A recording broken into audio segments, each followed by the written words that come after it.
Facebook live में आप लोगों का स्वागत है।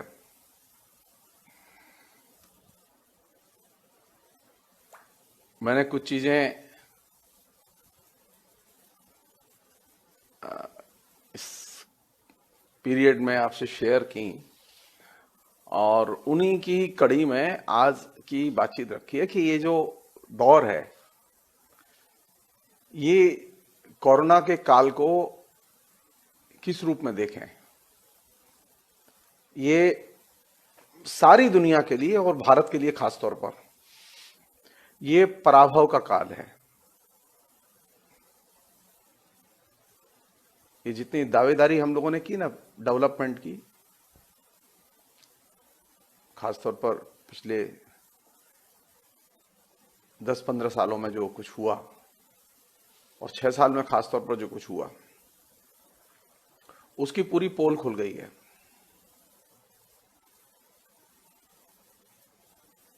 हमारे यहाँ इकोनॉमी में कोई जान नहीं बची।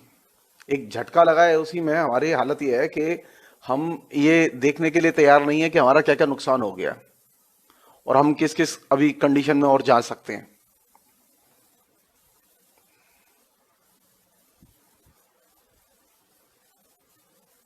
जब ये पूरा लॉकडाउन चल रहा है, हम लोग सब अपने अपने घरों में हैं और ये सारी बातचीत का मौका मिल रहा है। लॉकडाउन खुल जाएगा तो ये बातचीत का ये सच है। मैंने जो आप लोगों से चीज शेयर की है वो निर्भर करता है कि मेरे पास कितना समय रहता है। मैं डेफिनेटली करूंगा मैं इसे, क्योंकि मेरा मानना यह है कि इसने एक नई पॉसिबिलिटीज को जन्म दिया है। संभावना यह है कि मेरे जैसे लोग और मेरे जैसे अनेक लोग हैं ऐसे जो बहुत ही अच्छे लोग हैं और हर चीज में बहुत ही गुणी लोग हैं, फेसबुक लाइव का एक व्यापक जन चेतना और ज्ञान चेतना के निर्माण में इस्तेमाल होना चाहिए। राजनीतिक इस्तेमाल जिन्हें करना है वो राजनीतिक इस्तेमाल करें, कोई दिक्कत नहीं है। लेकिन हम लोगों की जो कॉन्स्टिट्यूंसी है, हम लोगों की कॉन्स्टिट्यूंसी है, हमारे जो शिक्षित समाज है, पढ़े लिखे लोग हैं, विद्यार्थी हैं, उन विद्यार्थियों के लिए हम लोग क्या कर सकते हैं, उन शिक्षितों के लिए बीच में हम लोग किस तरह की बहस जनरेट। हमें बोर्ड की पॉलिटिक्स भी नहीं करनी। हमें एक चीज चाहिए, कोरोना के इस दौर में, इस पराभव के दौर में जो चीज सामने निकल कर आई है, जिसे कि मैं आपसे रेखांकित करके शेयर करना चाहता हूं। डिटेल्स तो आप जितने लोग हैं सामने वो मुझसे अच्छे जानते हैं।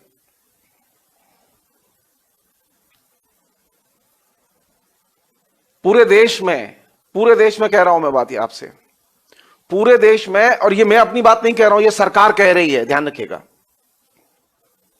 मोदी सरकार कह रही है ये बात। पूरे देश में ये जो 40 दिन से ज्यादा का भी जो लॉकडाउन हो चुका है, इस लॉकडाउन के दौरान में जितना भी रिलीफ वर्क है उसमें तकरीबन 40% रिलीफ वर्क ऐसा है जो कि एनजीओ संगठनों ने किया है, स्वयंसेवी संगठनों ने किया है। भी हो सकती है संख्या। ये 40% तो वह बता रहा हूं मैं आपको जो सरकार ने एफिडेविट देके सुप्रीम कोर्ट में एक्सेप्ट किया है। 60% के करीब सरकारें कहां हैं ये मुझे नहीं मालूम।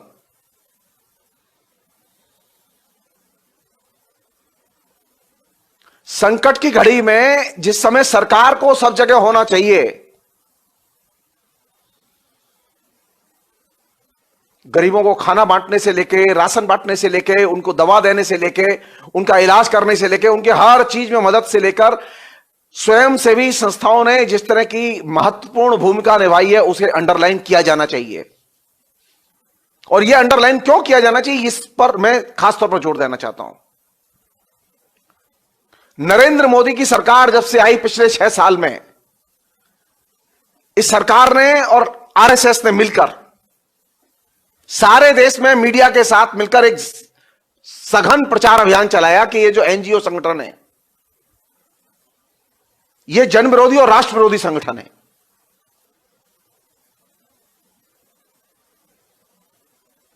कौन राष्ट्र विरोधी और कौन राष्ट्रभक्त है ये तो तब पता चलेगा जब अब संकट की घड़ी आएगी। और संयोग की बात है, संकट की घड़ी आ गई। पिछले 6 साल में कम से कम कई दर्जन फैसले एनजीओ संगठनों की जेन्युइन अपील पर अदालतों ने किए हैं। उनमें सुप्रीम कोर्ट भी शामिल है, उनमें निचली कोर्ट भी शामिल है।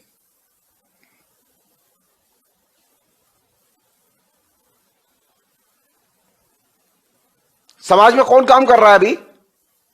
पिछले 40-45 दिन में कौन संगठन है जो जमीन पर काम कर रहे हैं? ये वे एनजीओ संगठन है।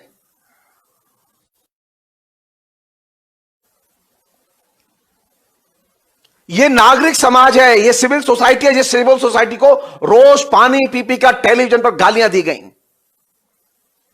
सिविल सोसाइटी के लोग, सिविल सोसाइटी के वकील, सिविल सोसाइटी के इंटेलेक्चुअल्स लगातार आपके बीच में आते रहे हैं, आवाज उठाते रहे, अदालत में जाते रहे, आवाज उठाते रहे, तमाम समस्याओं को सामने लाते रहे। लेकिन एक जो माहौल बनाया गया एनजीओ विरोधी और सिविल सोसाइटी विरोधी, उस माहौल का यह दुष्परिणाम था कि अदालतों ने लगातार फैसले सिविल सोसाइटी के खिलाफ दिए। लेकिन पिछले 40-45 दिन का जो एक्सपीरियंस है, वो एक्सपीरियंस यह है कि हिंदुस्तान के हर इलाके में, इंक्लूडिंग केरल,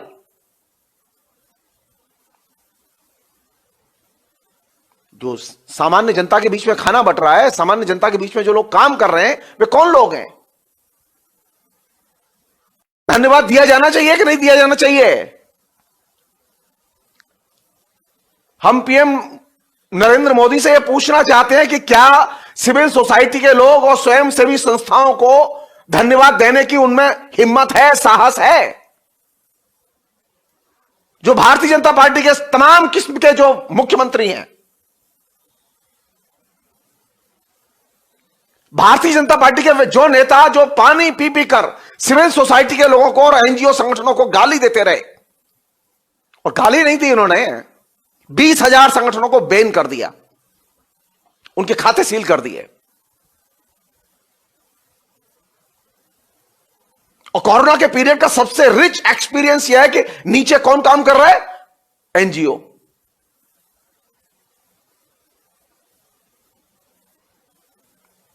सरकार भी यह बात मानने के लिए मजबूर। अरे जब तुम ये जानते हो कि एनजीओ काम करते हैं, तो तुमने इस एनजीओ के ऊपर पाबंदियां क्यों लगाई? तुमने एनजीओ के खिलाफ में इतना घृणा अभियान,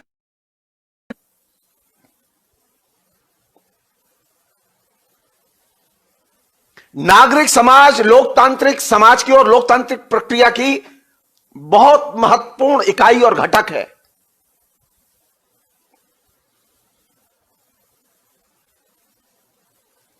एनजीओ और सिविल सोसाइटी के लोगों के प्रति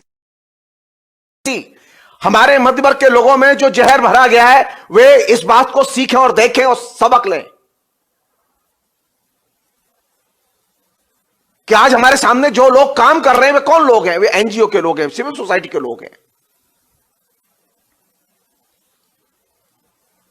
अरे सिविल सोसाइटी के लोग, एनजीओ के लोग सिर्फ यही काम नहीं करते कि नागरिक अधिकारों का जब उल्लंघन होता है, हनन होता है, तो वे आवाज बुलंद करते हैं, वे कोर्ट में जाते हैं, वे जुलूस निकालते हैं, वे पैम्पलेट निकालते हैं, वो भाषण देते हैं, वे शाहीन बाग जैसा आंदोलन भी खड़ा करते हैं। वे सरकार को भी चुनौती देते हैं। अगर सरकार गलत करेगी तो सरकार को भी चुनौती देंगे।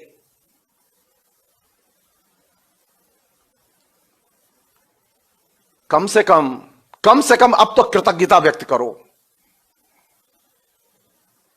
कौन लोग योद्धा हैं इस कोरोना काल में हिंदुस्तान के, जिन्होंने जनता में सेवा की है? डॉक्टरों की हिमायत तो बहुत हो गई, और कितनी सेवा कर रहे हो डॉक्टरों की ये देख लिया हमने।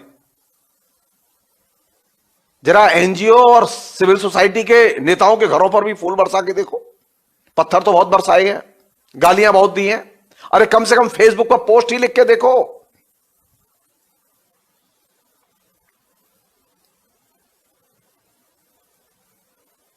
सिविल सोसाइटी के लोग अगर गलत करते हैं तो हमने भी उनकी आवाज में आवाज मिलाने से मना किया है, हमने आलोचना की है उनकी। लेकिन सिविल सोसाइटी के लोग इन जनरल और खासतौर पर इस दौर में जब सबसे अच्छा काम कर रहे हैं, तो सरकार ने एक प्रेस रिलीज तक जारी करने की जहमत नहीं उठाई।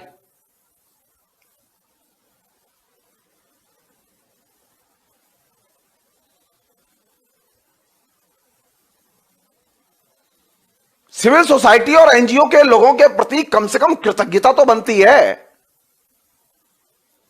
आप ये जान लीजिए, लोकतंत्र कृतज्ञता से बड़ा नहीं बनता और कोई नेता कृतज्ञता से बड़ा नहीं बनता।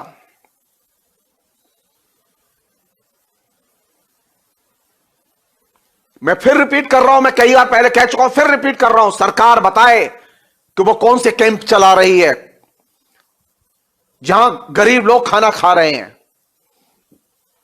अधिकतर कैंप जो लोग चला रहे हैं वे एनजीओ संगठन है, काम कर रहे हैं एनजीओ संगठन, है ना। और यश तुम लेना चाहोगे, कैसे हो सकता है? नरेंद्र मोदी सरकार को, केंद्र सरकार को या किसी भी राज्य सरकार को इसका यश नहीं दिया जा सकता।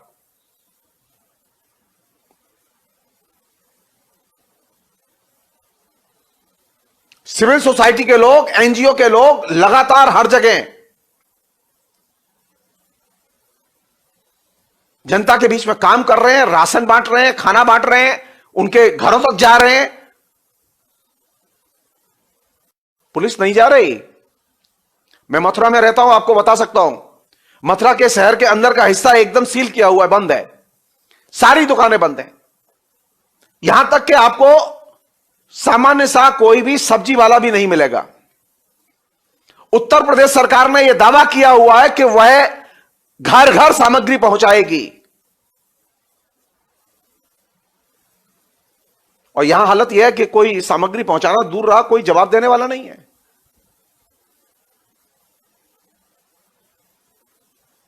एसेंशियल सर्विस, दूध की सप्लाई,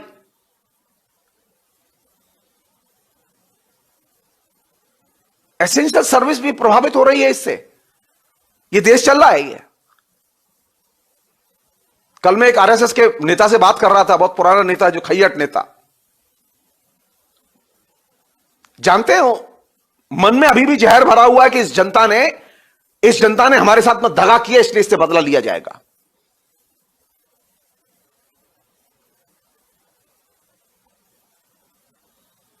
मैंने जस्ट हंस के पूछा, अरे भाई, आपके 2 बेटे हैं, आप हैं, सारा धंधा चौपट हो गया आपका, आप कम से कम अब तो बोलिए। तो बोला, नहीं जी,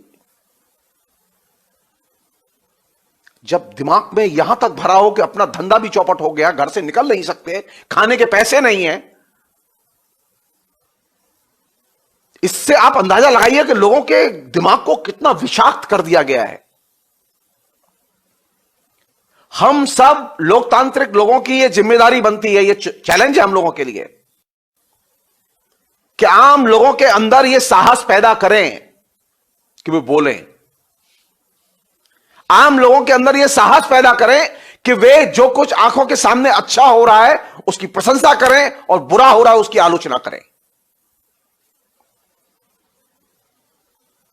सिविल सोसाइटी के लोगों ने जो काम किया इस बीच में, एनजीओ के संगठनों ने जो काम किया इस बीच में, उसकी भूरी भूरी प्रशंसा करनी चाहिए हम लोगों को, और मैं तो निश्चित तौर पर उन्हें सैल्यूट करना चाहूंगा।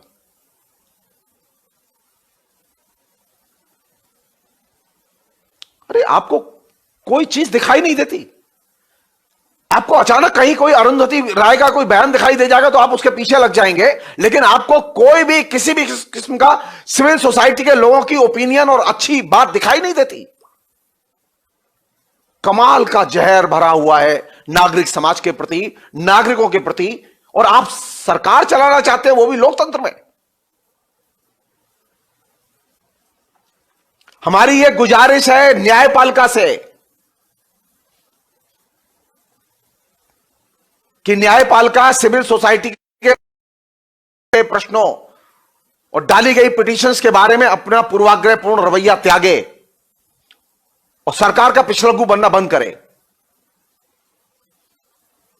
आज जरूरत है हमें, आज जरूरत है। सरकार नहीं सुन रही है। सिविल सोसाइटी के लोग तमाम किस्म के बंधनों को तोड़कर हमारे बीच में जा रहे हैं, तमाम किस्म की बाधाओं को तोड़कर जा रहे हैं।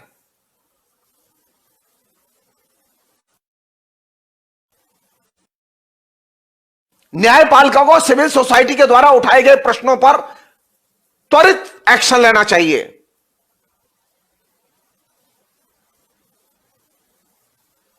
हिंदुस्तान में लोग अभी इतने सक्षम, घर बैठो अब अपना फैसला का, अभी बहुत पिछड़ा हुआ समाज है।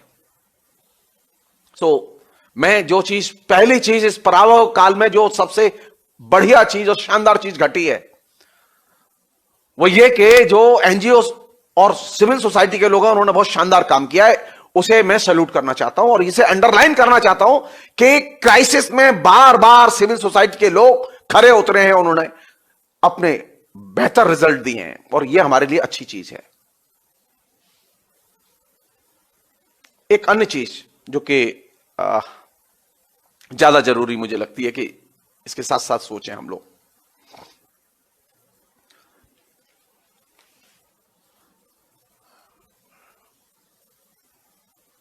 एक चीज घट रही है हमारे बीच में बहुत लगातार तेजी से घट रही है, और अब चूंकि एक ये जो कोविड-19 के जो संक्रमण का जो असर है वो बहुत गंभीर असर है, ये इसके दुष्प्रभाव से बहुत जल्दी देश निकलेगा नहीं, बहुत तेज मार पड़ी है इसकी। अब कुछ पलट के जो भूलें हुई हैं उन्हें ठीक करने का समय है। लोग सोचें, खासतौर पर यंग लोग सोचें।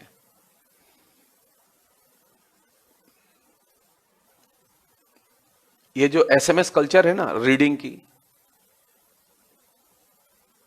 ये जो खाली विजुअल्स देख के दिन पास करने की जो कल्चर है, प्लीज इससे निकलिए बाहर।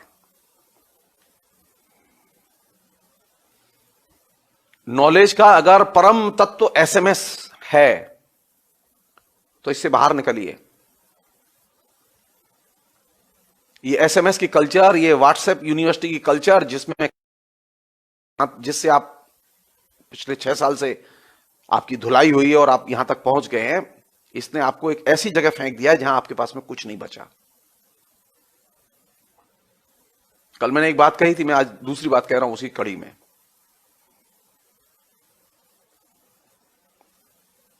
जानते हैं ये फ्रेंडशिप या भाईचारा या फ्रेटर्निटी या आपसी सद्भाव क्यों नष्ट होता है? इसलिए होता है कि आप इतिहास को और इतिहास बोध को गैर जरूरी समझते हैं। जो यंग लड़के हैं, जो अच्छे डिग्री होल्डर हैं, जो शिक्षित लोग हैं हमारे सामने, हमारे फेसबुक फ्रेंड भी हैं ढेरों ऐसे, मैं उनसे भी अनुरोध करना चाहता हूं, आप अच्छी दोस्ती तभी रख सकते हैं जब आपके पास में अच्छा हिस्टोरिकल सेंस हो, इतिहास बोध हो। इतिहास बोध के बिना अच्छी दोस्ती नहीं हो सकती।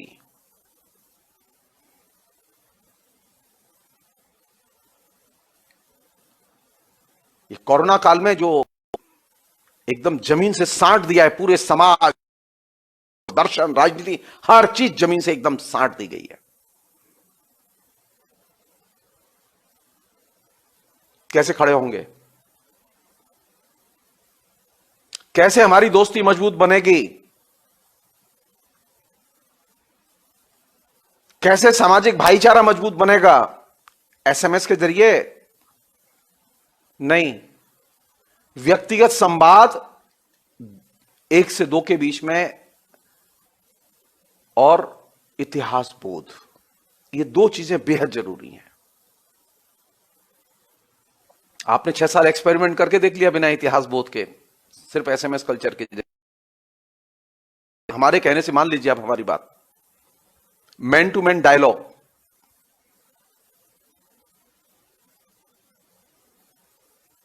और हर चीज को उसके हिस्टोरिकल सेंस में, हिस्टोरिकल पर्सपेक्टिव में देखने की आदत, इसे डेवलप कर लीजिए। आप तय मान लीजिए, आप तय मान लीजिए, ये जो उजड़ा हुआ भारत है ना, ये बहुत ताकतवर भारत दिखाई देगा। अन्यथा अभी आप जो जिस जगह गए हैं उससे आगे नहीं जा सकते, आप पीछे ही जाएंगे। कोरोना की तबाही के बाद अगर आपने अपने हिस्टोरिकल सेंस को और ह्यूमन सेंस और ह्यूमन कम्युनिकेशन की कल्चर को विकसित नहीं किया, तो आप तय मान लीजिए आप और ज्यादा निरंकुश और बर्बर बनेंगे। हमारे जो देश में ऐसे लोग हैं जो ये चाहते हैं कि हिंदुस्तान एक बर्बर हिंदुस्तान बने।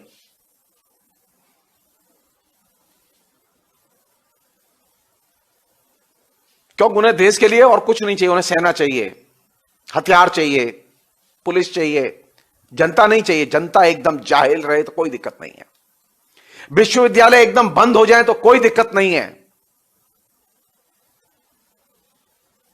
उद्योग एकदम नष्ट हो जाए कोई परेशानी नहीं है। वो बोको हरम बना के रखेंगे हर जगह।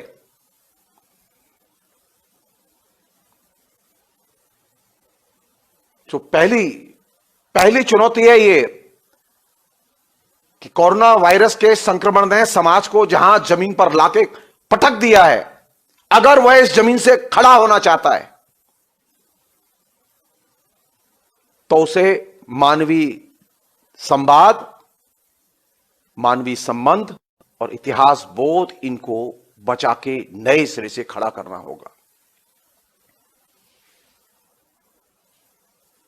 किसी की भी बात पर विश्वास मत करो। जो तुम्हारे पास मैसेज आया उस पर भी विश्वास मत करो।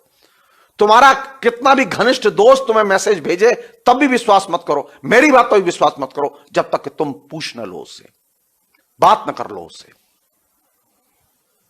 ये जो आंखें बंद उंगली चलने वाली, दिमाग बंद विचार दौड़ रहे हैं, आपने कभी सोचा कि ऐसे कैसे हो सकता है कि आपका दिमाग चले नहीं और आपके धड़ाधड़ धड़ाधड़ मोबाइल से विचार चले?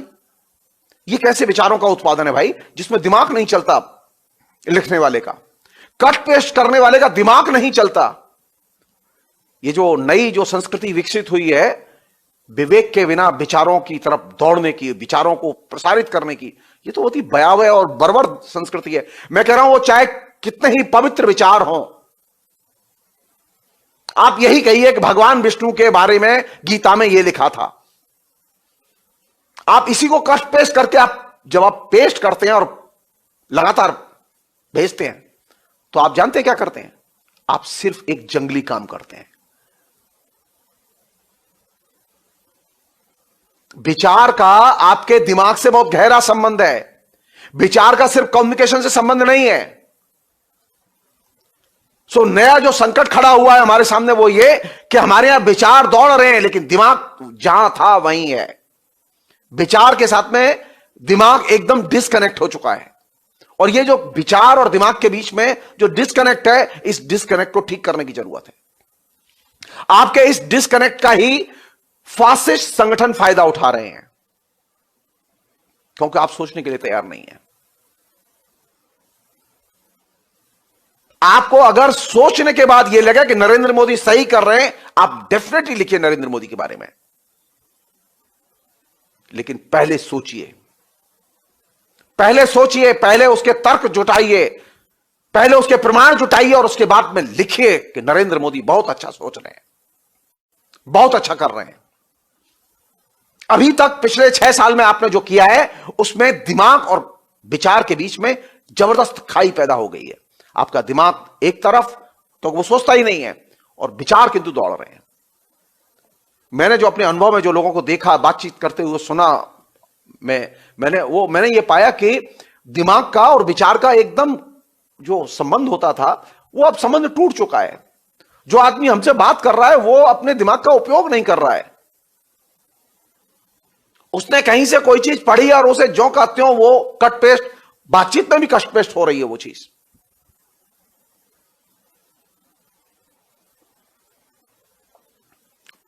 उसका सामान्य लॉजिक बता रहा हूं कैसे। अगर मैं बाहर घूम रहा होता तो मैं अच्छे और ढंग से बता पाता मैं, लेकिन मैं जस्ट अनुमान करके बता रहा हूं। जो ही आपने कहा कि देखिए आपकी देश की जीडीपी 8% से घटकर 2% के नीचे चली गई है, तो वो जो अक्लमंद लोग हैं जिनके विचार दौड़ते रहते हैं वो कह रहे हैं कि इससे क्या फर्क पड़ता है, क्या फर्क पड़ता है। अब आप सोचिए, आप वो सोचने के लिए तैयार नहीं है, वो कन्विंस है इससे कोई फर्क नहीं पड़ता। ये जो डिस्कनेक्ट है,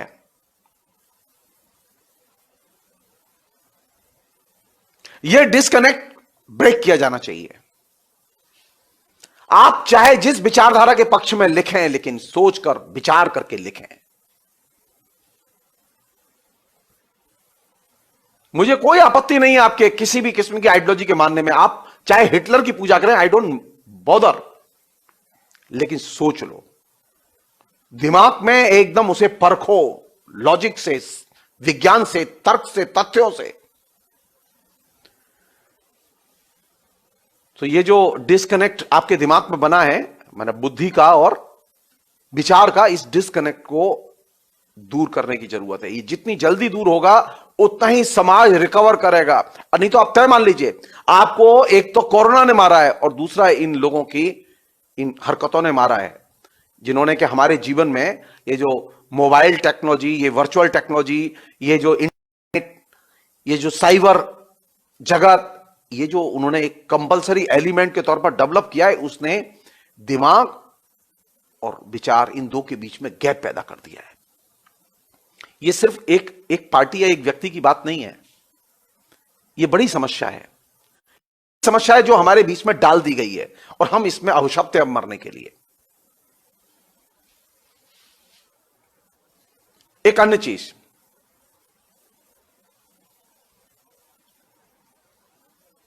ये जो मतलब ग्लोबलाइजेशन आया ना, जिस ग्लोबलाइजेशन का अभी सिराजा बिखर चुका है, मतलब एक ग्लोबलाइजेशन वह आया रीगन के बाद जिसने सारी दुनिया को अपनी ग्रिप में ले लिया, और एक ग्लोबलाइजेशन वह आया कोरोना के साथ जिसने अपनी ग्रिप में सारी दुनिया को ले लिया है।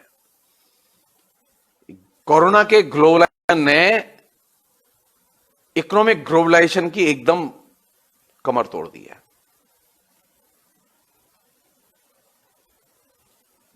सारी दुनिया में पूंजीवाद या समाजवाद भी कह सकते हैं, कोई भी व्यवस्था, क्योंकि सारी व्यवस्थाएं अभी ग्लोबलाइजेशन के पैराडाइम में काम करने के लिए आवश्यक हैं और मजबूर हैं।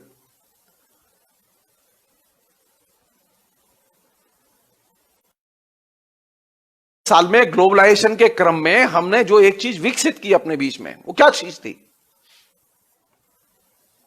ग्लोबलाइजेशन का मतलब क्या था?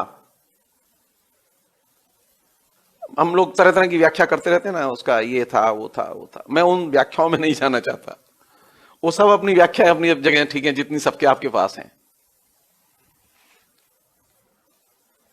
ग्लोबलाइजेशन का मेरे लिए सिर्फ एक ही मतलब था, जिसने कि जो चीज यहां दी और जिसने कवाड़ा किया। अगर मुझसे पूछा है भूमंडलीकरण क्या है, तो मैं आपसे एक सिंपल सी बात करूंगा, भूमंडलीकरण एक कम्युनिकेशन की धारणा है, ओनली सिर्फ कम्युनिकेशन। सारी दुनिया में ग्लोबलाइजेशन ने सारी चीजों से ध्यान हटा दिया, सिर्फ कम्युनिकेशन पर लगा दिया। सारी दुनिया में लोग, चाहे वो अमेरिका हो, चाहे वो चीन हो, चाहे वो रूस हो, चाहे वो भारत हो, सारी दुनिया के लोग, वो समाजवादी देश के हों या गैर समाजवादी देश के हों, उन्होंने ग्लोबलाइजेशन को जिस रूप में भी लिया हो, लेकिन ग्लोबलाइजेशन का सिर्फ एक ही मकसद था, कम्युनिकेशन, कम्युनिकेशन और सिर्फ कम्युनिकेशन। और कम्युनिकेशन कैसा? वही जिसकी मैंने अभी चर्चा की थी। कम्युनिकेशन तो है, विचार और दिमाग के साथ में एक डिस्कनेक्ट है। अब ये मत पूछेगा ये राय किसकी, ये मेरी निजी राय है, ये मेरा निजी अनुभव है जो मैंने अब तक के लिखने पढ़ने के बाद में अर्जित किया है।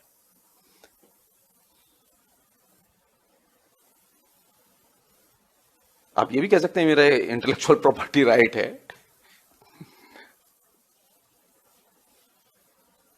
कम्युनिकेशन का मतलब सिर्फ कम्युनिकेशन।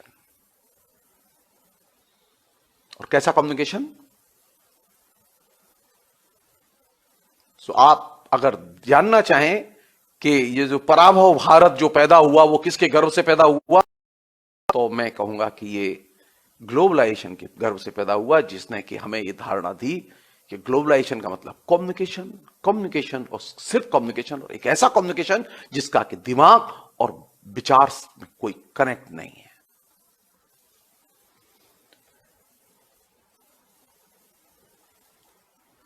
अब इस कम्युनिकेशन का पॉलिटिकल आयाम भी है, कल्चरल आयाम भी है, आर्थिक आयाम भी है, लेकिन एक्चुअल में तो ये कम्युनिकेशन है। अगर आपके पास फुर्सत हो तो आप इसके आर्थिक आयाम की चर्चा करें, आपके पास और ज्यादा फुर्सत हो तो आप इसके सांस्कृतिक आयाम की चर्चा करें, लेकिन ये बेसिकली कम्युनिकेशन, कम्युनिकेशन और सिर्फ कम्युनिकेशन। पिछले 40 साल में हमने क्या कमाया?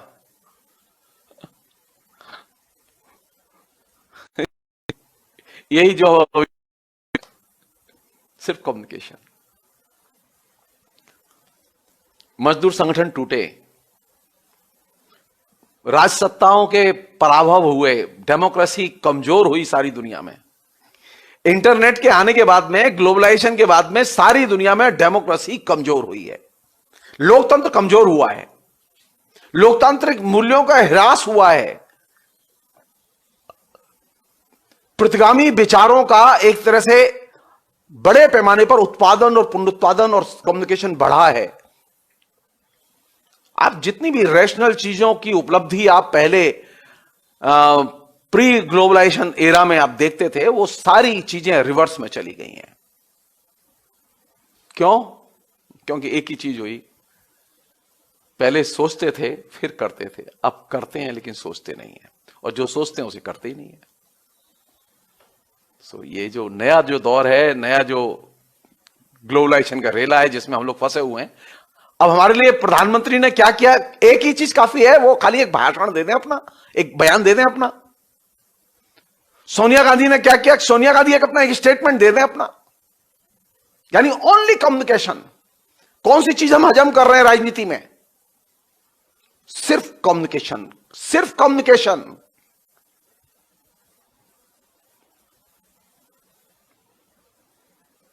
और ये बहुत खतरनाक चीज है।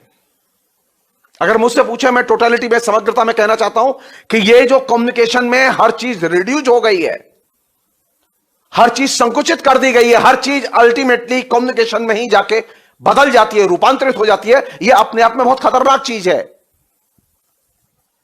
इसके कारण आप किसी भी चीज के वैचारिक आयाम देख ही नहीं पाते।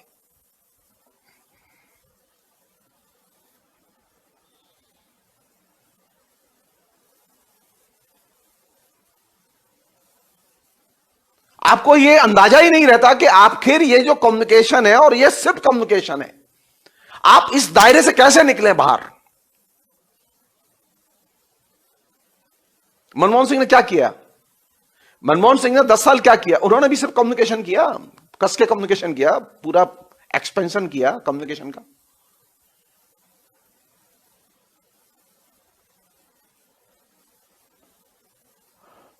हम बातें तो बहुत करते हैं, दिन भर इंटरनेट पर रहते हैं, दिन भर इंटरनेट पर पढ़ते भी हैं, लेकिन बैक टू स्क्वायर वन, जैसे थे वैसे ही रहते हैं।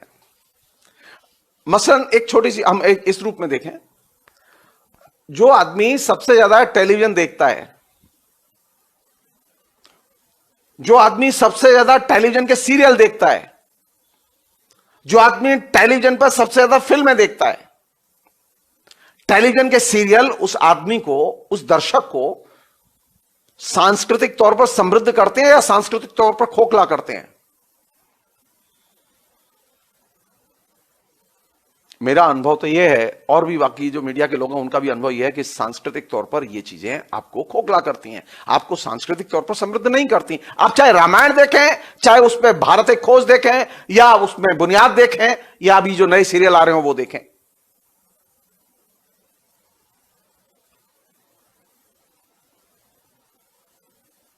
सीरियल देखने के बाद में आपकी सांस्कृतिक क्षमता में विकास होता है या ह्रास होता है? रेडियो कंटिन्यू सुनने के बाद में रेडियो के प्रति आपकी अवेयरनेस बढ़ती है या घटती है?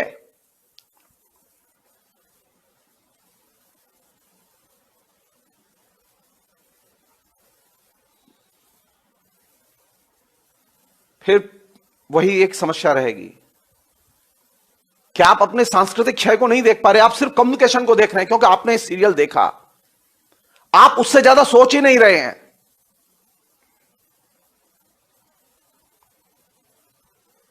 क्योंकि उसने आपको 4 घंटे, 5 घंटे, 6 घंटे व्यस्त करके रखा, आप व्यस्तता के अलावा कोई चीज देख नहीं रहे हैं। अगर सीरियल की कल्चर से, सीरियल को देखने से, टेलीविजन को देखने से लोगों के बीच में अवेयरनेस बढ़ सकती थी, या सांस्कृतिक बोध बढ़ सकता था, या लोग अधिक कल्चर्ड हो सकते थे, तो फिर तो वायलेंस होता ही नहीं घरों में। घरेलू हिंसा इस बीच में सीरियल कल्चर के आने के बाद घटी है, बढ़ी है। एक दूसरे की रेस्पेक्ट घटी है, बढ़ी है। एक दूसरे के साथ में मूल्यवान जो समय होता है वो हमने शेयरिंग का घटा या बढ़ा है। सारी चीजें घटी हैं, लगातार घटी हैं, और अभी हम अकेले। और एक ही चीज है मेरे पास भी है, मैं भी उसका शिकार हूं। मैं ऐसा थोड़ी मैं उससे वंचित हूं कि मैं आपको उपदेश दे रहा हूं खाली, और मेरे ऊपर भी असर होता है उसका। मैं भी इसी समाज में रहता हूं। ग्लोबलाइजेशन का मतलब जितनी भी चीजें बताई गई वो नहीं है। ग्लोबलाइजेशन का मतलब कम्युनिकेशन, कम्युनिकेशन, ओनली कम्युनिकेशन। मुसीबत की जड़ है, क्योंकि आपने कम्युनिकेशन के और दूसरे जो आयाम हो सकते थे, उसके जो साइड इफेक्ट हो सकते थे, सोचा ही नहीं, बात ही नहीं की आपस में।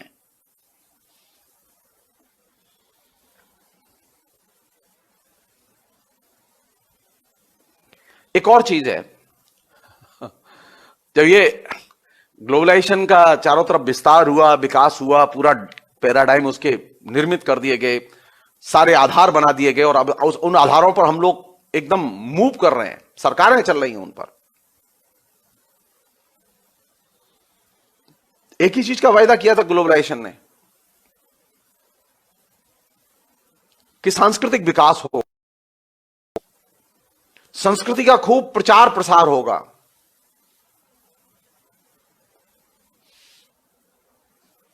आप मुझे बताइए, संस्कृति का प्रचार प्रसार हुआ है या संस्कृति का सिर्फ कम्युनिकेशन हुआ है?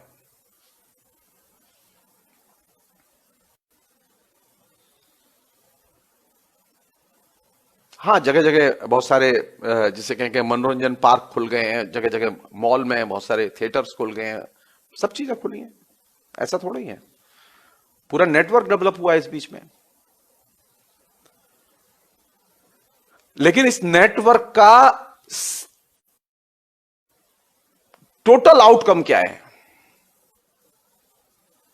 सांस्कृतिक निर्माण या सांस्कृतिक विध्वंस?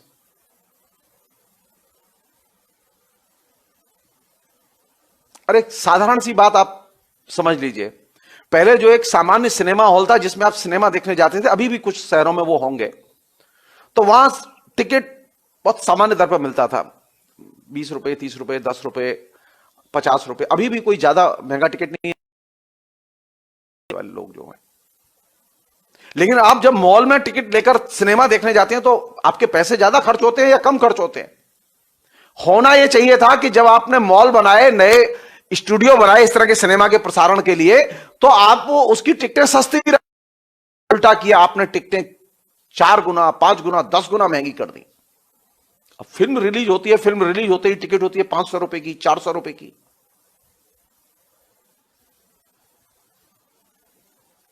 तो नई ग्लोबल कल्चर आपके बीच में इकोनॉमिक विध्वंस लेकर आई है, लूट लेकर आई है, या विकास लेकर आई है?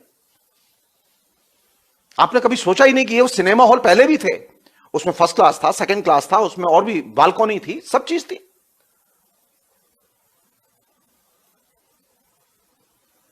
सस्ता सिनेमा था, और अभी महंगा सिनेमा है। और इतना महंगा सिनेमा है कि उस सिनेमा को देखने की हिंदुस्तान की 40% से अधिक जनता में क्षमता नहीं है। कभी आप जब मॉल में सिनेमा देखने जाएं तो मेरे कहने से अब आप इस प्रश्न पर विचार कीजिए कि आप जितनी बार गए, आपने वहां कितने ऐसे लोग देखे जो सिर्फ झुग्गी झोंपड़ियों में रहते थे, जो गरीब लोग थे, निम्न मध्य वर्ग से नीचे के लोग थे। सिनेमा हॉल में जाइए, आपको लगातार आपको वे गरीब लोग भी मिल जाएंगे, और बड़ी संख्या में मिल जाएंगे।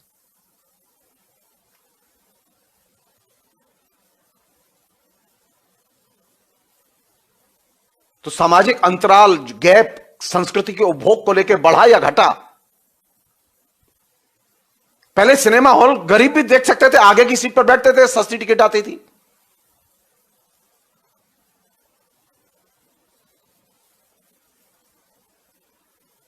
कोई भी, हर वर्ग के लोग दिखाई देते थे सिनेमा हॉल में। लेकिन अभी आप मॉल के सिनेमा थिएटर रूम में जाइए तो आप वहां एक ही वर्ग के लोग दिखाई देंगे आपको, और यही वह वर्ग है जो कि सबसे ज्यादा सांस्कृतिक तौर पर विध्वंस का शिकार हुआ है, जिसे हम लोग मिडिल क्लास कहते हैं। तो जिस चीज पर समझने की और ध्यान देने की जरूरत है कि ग्लोबलाइजेशन ने सारी दुनिया में और भारत में खास तौर पर गरीबों के पास में जो एक सामान्य सा सिनेमा हॉल हुआ करता था शहर में, वो सिनेमा हॉल छीन लिया जिसमें वो जाके फिल्म देख सकते थे। आपको कोई पीड़ा नहीं हुई, आपने कभी सोचा ही नहीं।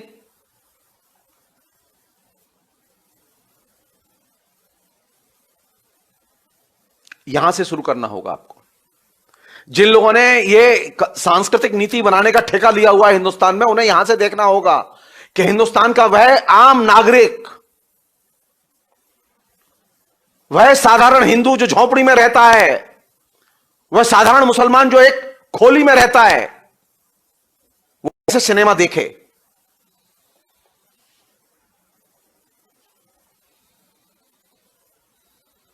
आपको यह आश्चर्य नहीं लगता कि आप मोबाइल जो है ना, उसका स्पेक्ट्रम जिसका कि भाड़ा अंबानी नहीं दे पा रहा है, स्पेक्ट्रम खरीद लिया उसने लेकिन भाड़ा नहीं दे पा रहा है। टाटा जिसने स्पेक्ट्रम खरीद लिया लेकिन भाड़ा नहीं दे पा रहा है।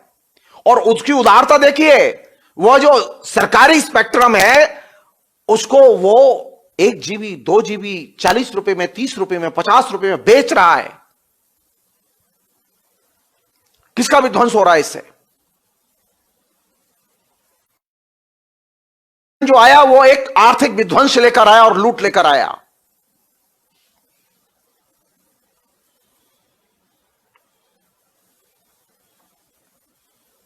हमने कभी सोचा ही नहीं कि एक कम्युनिकेशन के नाम पर कम्युनिकेशन आया जिसने हमसे संस्कृति छीन ली। और अब ये जो तमाम किस्म के जो उपकरण हमारे बीच में फेंके गए, जिन पे हम इंगेज हैं, व्यस्त हैं, वे एक आर्थिक विध्वंस और आर्थिक लूट के एक बहुत बड़े चैनल बन गए हैं।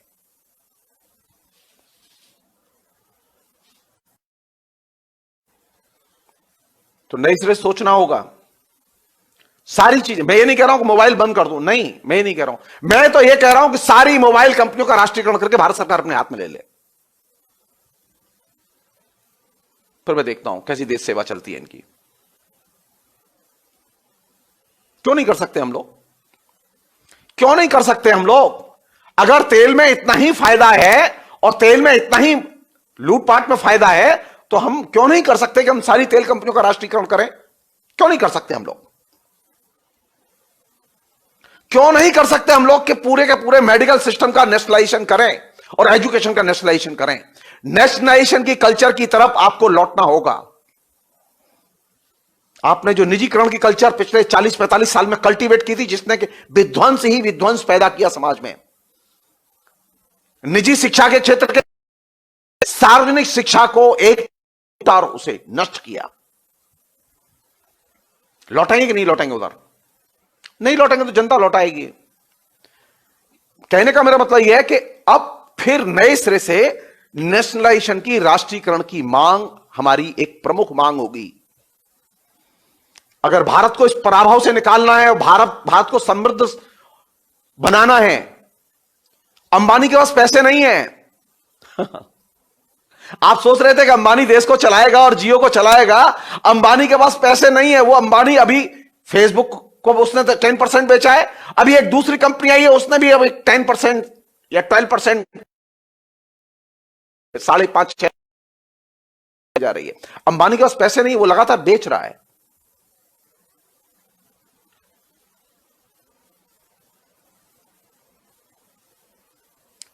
कहा तो ये जा रहा था कि पूंजीपतियों के पास पैसे होते हैं, अब पता चल रहा है कि उनके पास पैसे ही नहीं है।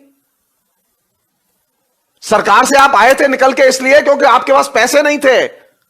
हमसे कहा गया कि हम सक्षम नहीं है, और ये वही सरकार है जो कह रही है हम सक्षम नहीं है। उसने अमीरों के लिए बैंक से लोन दिए और उन्होंने लोन लेके स्पेक्ट्रम खरीदे, उन्होंने बिल्डिंगें बनाई, उन्होंने सारी हाईटेक कल्चर की शहर, सिटीज, कॉलोनीज बनाई, और अब हमसे कहा जा रहा है कि हम दिवालिया हो गए। ग्लोबलाइजेशन का सेकंड मीनिंग इससे सबक लेने की जरूरत है, वह है विध्वंस, जो कि बड़े पैमाने पर हुआ है। उससे निकलने की जरूरत है।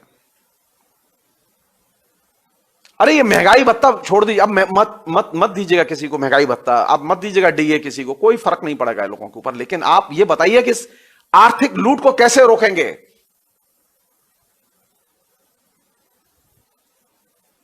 Only nationalisation, communication, construction, health, education, ये तमाम क्षेत्र जहां आपने, इन तमाम क्षेत्रों के राष्ट्रीयकरण की जरूरत है।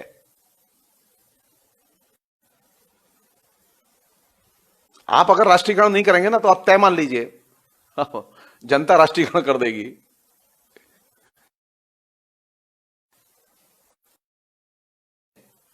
सिर्फ एक उदाहरण बता रहा हूं मैं आपको, मैनेजमेंट की सीटें 30 से 40% तक कोरोना के पहले नहीं भरी जाती थी हिंदुस्तान में, और अब तो स्थिति और भी खराब होगी।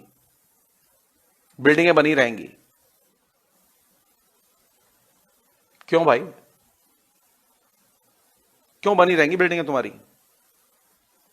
पैसा हमारा लगा है लाला का नहीं लगा उसमें। गरीब जनता का पैसा लगा है, हिंदुस्तान की बैंकों से लोन लिया है, हिंदुस्तान की सरकार ने आपको सस्ती दर पर जमीन दी है।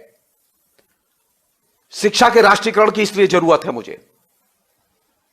मुझे तमाम मेडिकल फैसिलिटीज के राष्ट्रीयकरण की इसलिए जरूरत है कि कोरोना काल में मैंने यह देखा है कि मेडिकल सिस्टम ने, और खासतौर पर प्राइवेट मेडिकल सिस्टम ने, जनता के साथ दगा की है। मैं एक नहीं, मैं 10 उदाहरण बता सकता हूं। आधे दर्जन से अधिक तो हॉस्पिटल बॉम्बे में बंद हैं।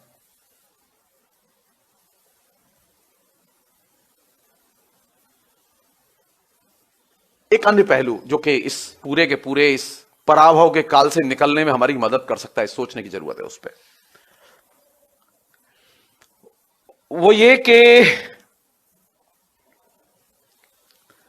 ये हम अपना थोड़ा सा आंखों का और दिमाग का दायरा बदलें। अभी हमारी जो आदत पड़ गई है ना देखने की, हम सेलिब्रिटी को देखते हैं या किसी नेता को देखते हैं या नेताओं को देखते हैं, इस दायरे से निकालें अपने दिमाग को और अपनी आंखों को। वे लोग जो, जिसे हम लोग हाशिए के लोग कहते हैं, जिन्हें हम अदर्स कहते हैं, उन्हें देखने की आदत डालें, उनके बारे में अपनी नॉलेज बढ़ाएं।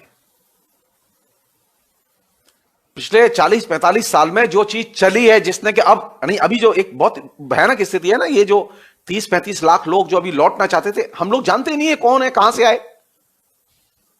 क्योंकि ये हमारे कभी, और ये हमारी आदत का हिस्सा नहीं रहे, हमारे दृश्य जगत का हिस्सा नहीं रहे। अचानक दृश्य जगत थे, तब भी हम बात नहीं कर पाते इनके बारे में। आप अपने दृश्य जगत से, अपने चिंता के जगत से इन सेलिब्रिटी नेताओं, इनको हटाइए।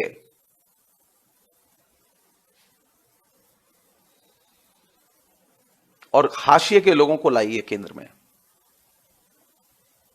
कोशिश कीजिए जानने की ये कौन लोग हैं, कहां से आए ये लोग। ये जो हमारा अलगाव पिछले 40-45 साल में बढ़ा है हाशिए के लोगों के साथ, हाशिए के समुदायों के साथ, हमारे अंदर अलगाव बढ़ने के साथ साथ हेट्रेड भी बढ़ी है। इस अलगाव और घृणा दोनों को खत्म करने की जरूरत है। ये जानते हैं, वो एक सिम्टम है जो ये तबलीगी जमात के नाम पर कोरोना के बीच में दिखाई दिया था, अभी भी है। अभी भी कभी किसी सब्जी वाले को जो ढकेल लेके जा रहा है, लोग आके गालियां देना शुरू कर देते हैं, अबे साले तू मुसलमान है, तू सब्जी कैसे बेच रहा है यहां।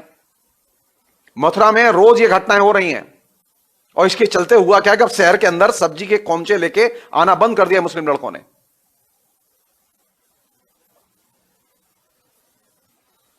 हाशिए के लोगों को घृणा की नजर से और परायेपन की दृष्टि से देखना बंद कर दें हम लोग।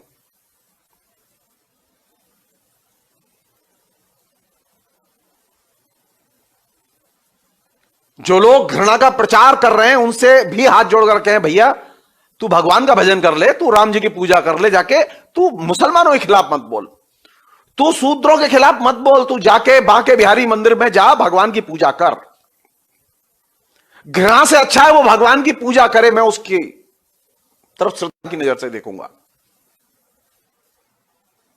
हाशिए के लोगों को हमें अपनी मनस्थिति का एक अनिवार्य अंग बनाना पड़ेगा। हमने जो मेंटल सेटअप बनाया है, उस मेंटल सेटअप में हाशिए के लोग नहीं आते, उनके दर्द नहीं आते, उनकी पीड़ाएं नहीं आती।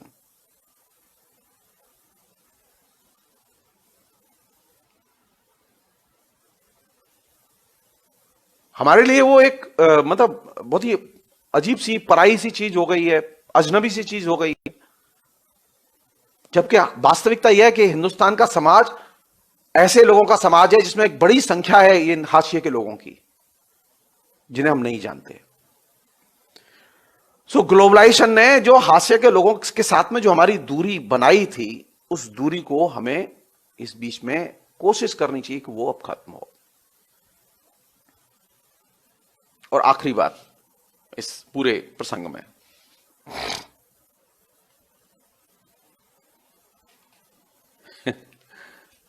एक और चीज पैदा हुई है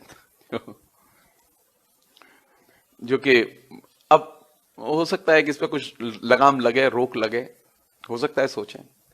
ग्लोबलाइजेशन ने एक आयात निर्यात की कल्चर पैदा कर दी।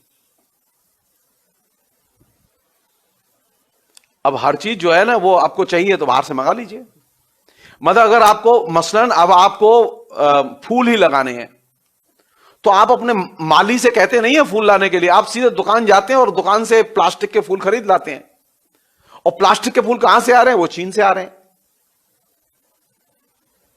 आपको भगवान की मूर्ति चाहिए, बाजार में मूर्ति भी अवेलेबल है, मेड इन चाइना।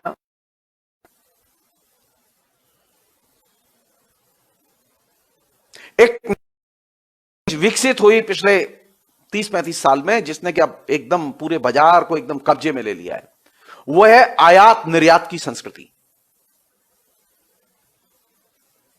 आयात निर्यात की संस्कृति से बाहर निकलना होगा। बेहतर तो यही होता कि भारत सरकार हुंडई के मालिकों को बुला के कहती, मारुति के मालिकों को बुला के कहती कि वेंटिलेटर बनाओ, जरूरत है, अभी कार बनाना 6 महीने के लिए रोक दो। लेकिन नहीं किया। उन्होंने क्या किया? उन्होंने एक सिंपल तरीका अपनाया, चाइना ऑर्डर दे दो। और चाइना वालों ने क्या किया? चाइना वालों ने किया यह कि उन्होंने अपनी कार बनाने वाली कंपनी को कहा, कार नहीं बनाओगे, वेंटिलेटर बनाओगे, मार्केट है।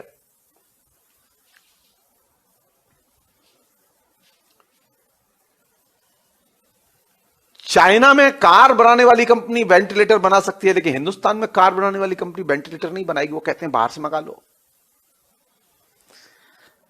नई जो कल्चर है, सिनेमा के लिए पैसा नहीं है, भारत में पैसा जुगाड़ करो, नहीं है पैसा तो मत बनाओ सिनेमा, लेकिन बाहर की विदेशी मल्टीनेशनल कंपनियों का पैसा मत लगाओ। अब पैसा भी बाहर से आ रहा है, तो मार्केटिंग भी अब बाहर के ही लोग करेंगे। जाहिर है, न्यूज कॉर्पोरेशन का जब किसी फिल्म में पैसा लगेगा, शाहरुख खान की फिल्म में, तो जाहिर है शाहरुख खान की फिल्म विश्व के 5000 थिएटर में दिखाई जाएगी, क्योंकि वह 5000 थिएटर का मालिक न्यूज कॉर्पोरेशन है, रूपक भट्टरोक है। निश्चित तौर पर तो आप खान जो है ना, वो 500 करोड़ कमा रहा है, 600 करोड़ कमा रहा है एक महीने में, है ना? लेकिन ये किसके पॉकेट में जा रहा है? भारत में नहीं जा रहा है वो। वे जो मल्टीनेशनल कंपनियां जो भारत में सिनेमा उद्योग में पैसा लगा रही हैं, वह पैसा उनके पास जा रहा है, भारत में नहीं जा रहा है। ये दिमाग से निकाल दें हम लोग।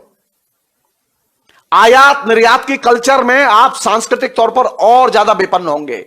हमारा सिनेमा और ज्यादा विपन्न बना है, हमारे और सांस्कृतिक मालों के उत्पादक और ज्यादा विपन्न बने हैं।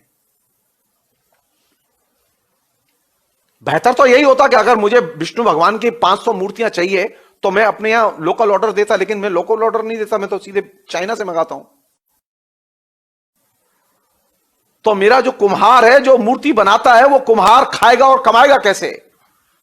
तो कलकत्ता का कुम्हार टोली में जो कारीगर है वो तो भूखों मरेगा। आप तय मान लीजिए।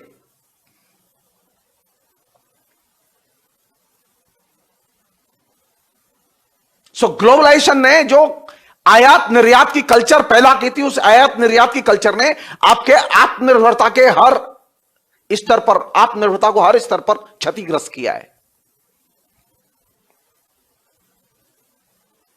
अब हर चीज का रेडीमेड इलाज है। अलीबाबा को करो या अमेजॉन को करो या फ्लिपकार्ट को करो, वो बाहर से मंगा देंगे। कह रहे हैं ना लोग कि अब आत्मनिर्भरता की तरफ लौटना होगा। अरे तो आत्मनिर्भरता की तरफ तो तब लौटोगे जब आयात निर्यात नीति को ये जो लिबरलाइजेशन के संदर्भ में आयात निर्यात की जो नीति आपने बनाई, उसने भारत को आर्थिक तौर पर पामाल किया, परनिर्भर बनाया। अगर इस पराभव के दौर से भारत निकले, इसके लिए जरूरी है कि आयात निर्यात नीति को एकदम रिवर्स में ले जाएं और आत्मनिर्भरता केंद्रित बनाएं।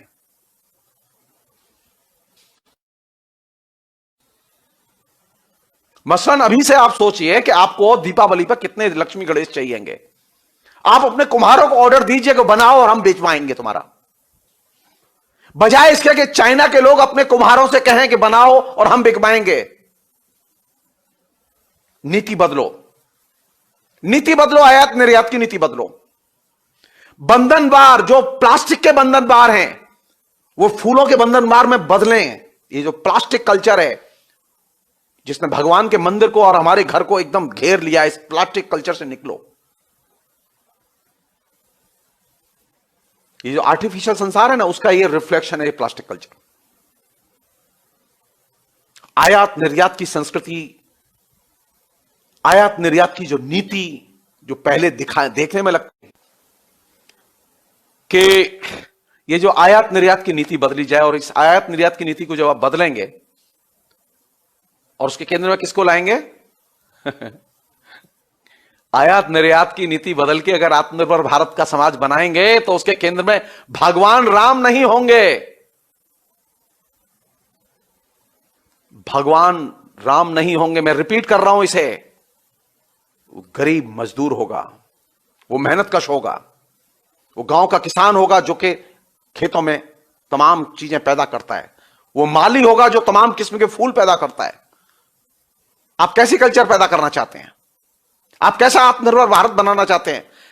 जो आयात निर्यात पर आधारित, जो कि पिछले 40 साल में आपने डेवलप करके हमें दिया? नहीं नहीं, मुझे ऐसा भारत नहीं चाहिए जो कि इस भयानक विपत्ति के काल में, जिस भारत के पास में अपने पास बनाने के लिए एक 10,000 जो है वेंटिलेटर ना हो, मुझे ऐसा भारत नहीं चाहिए। मेरे लिए ऐसा भारत अगर कल मरता हो तो आज मर जाए। मुझे आत्मनिर्भर भारत चाहिए। मुझे ऐसा भारत चाहिए जिसके पास में सारी हिंदुस्तान की संपदा पर भारत का अधिकार हो। आज हिंदुस्तान की जनता लुटी है इस 40 दिनों में। उसका बेशुमार नुकसान हुआ है। आपने कल्पना नहीं की, आपने आंकड़ा नहीं बैठाया उसका, कि जो करोड़ों लोग नौकरी से निकाले गए, करोड़ों लोग जो घर बैठ गए, करोड़ों दुकानदारों का जो धंधा चौपट हो गया, इसका कितने अरब खरब का नुकसान हुआ होगा। ये भारत का नुकसान है। ये अंबानी का नुकसान नहीं है खाली। अंबानी का तो शेयर ऊपर जा रहा है, आपका शेयर नीचे जा रहा है। जनता का मूल्य नीचे जा रहा है, शेयर ऊपर जा रहा है। अंबानी की तो अभी भी जो कल जो डील जिसके डिटेल्स आए हैं, उसमें उसने फेसबुक से भी 2.5% ज्यादा रिलायंस के शेयर का दाम आका है। पूंजीपति की कीमत नहीं गिर रही है, पूंजीपति की कीमत बढ़ रही है, जनता की कीमत घट रही है, जनता की संपत्ति की कीमत घट रही है। नया भारत वह भारत होगा जिसमें कि ये हाशिए के लोग जनता की संपत्ति होगी, और इस देश में जो भी संपत्ति होगी वो राष्ट्र की संपत्ति होगी। आत्मनिर्भर भारत बनाना चाहते हैं ना, तो वो निजीकरण के आधार पर अब नहीं बनेगा। आत्मनिर्भर भारत बनाना चाहते हैं तो वो सिर्फ कम्युनिकेशन के आधार पर नहीं बनेगा, वो एसएमएस के जरिए एक समर्थ भारत नहीं बनेगा। इसे हम नॉलेज सोसाइटी कहते हैं, ज्ञान समाज कहते हैं। हम भारत को विश्व गुरु बनाना चाहते हैं, वो सिर्फ मोबाइल सस्ता करने से नहीं बनेगा।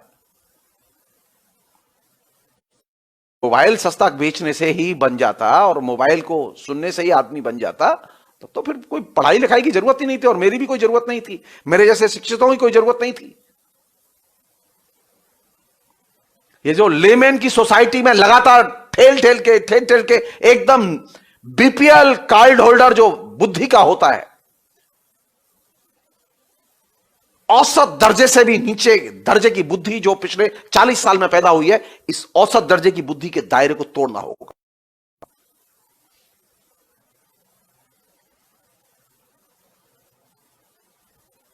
हर आदमी एवरेज, हर आदमी ये चाहता है कि अरे यार वो बात मत करो, नाराज हो जाएंगे। क्यों नाराज हो जाएंगे वो? क्योंकि वो एवरेज बुद्धि से सोचता है, तो मैं इसके लिए अपनी बेहतर बुद्धि से सोचना बंद कर दूं, मैं उससे डायलॉग बंद कर दूं। नई कल्चर ये पैदा हुई है कि तुम अपने को और नीचे उतारो, अपनी बुद्धि को और नीचे उतारो, और जो सबसे कम बुद्धि के लोग हैं उन बुद्धि के लोगों के साथ में मित्रता बढ़ानी है तो अपनी कम बुद्धि की बातें करो। कम बुद्धि की बातें करके, औसत बुद्धि की बातें करके आप नॉलेज सोसाइटी नहीं बना सकते, आप दिमागी कंगालों का शहर और देश बना सकते हैं। और कायदे से ग्लोबलाइजेशन की कल्चर ने ये जो पूरा 40 साल का जो ढांचा तैयार हुआ, और ये जो अब सिराजा बिखरा है, दिखाई दे रहा है उस, ये दिमागी कंगालों का देश, ये दिमागी कंगालों का देश न रहे, ये समृद्ध बुद्धिमानों का देश बने।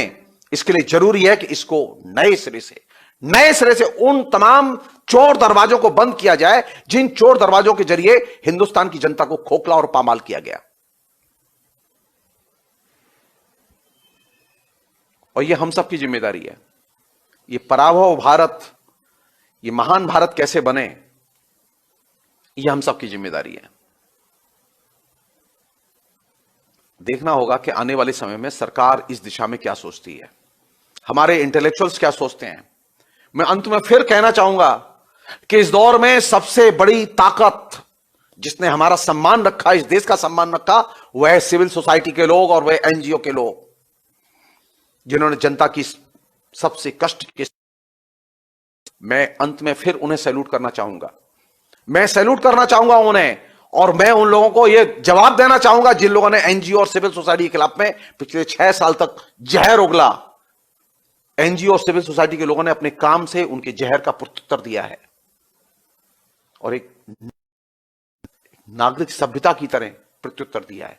और ये मेरे देश के लिए गौरव की बात है, और मुझे यहीं पर आशा की किरण दिखाई देती है। मुझे यहीं पर नए पराभव में डूबे हुए भारत के नए उदय की संभावनाएं दिखाई देती हैं। सो प्लीज रेस्पेक्ट कीजिए उनकी जो नागरिक अधिकारों के लिए लड़ रहे हैं, रेस्पेक्ट कीजिए उनकी जो एनजीओ हैं, आप उन्हें सैल्यूट ठोकिए। समाज बनाना चाहते हैं ना नया, तो नागरिक की पूजा और नागरिक अधिकार के रखवालों की पूजा करना शुरू कीजिए और विवेक से काम लीजिए। बहुत बहुत शुक्रिया, थैंक यू।